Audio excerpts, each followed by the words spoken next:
So today we will introduce how to install and debug the bending follower.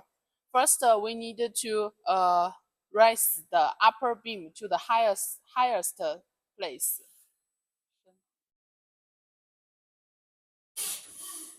So when we install the light curtain, we have two ways to install.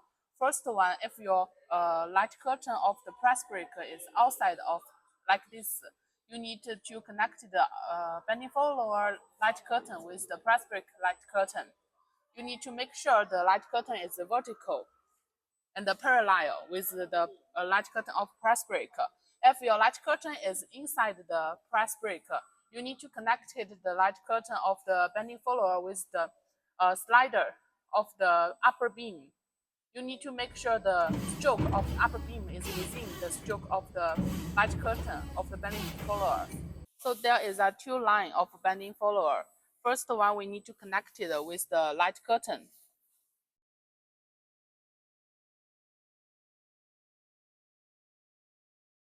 Another one is the power supply. Well, we need to connect it with the power.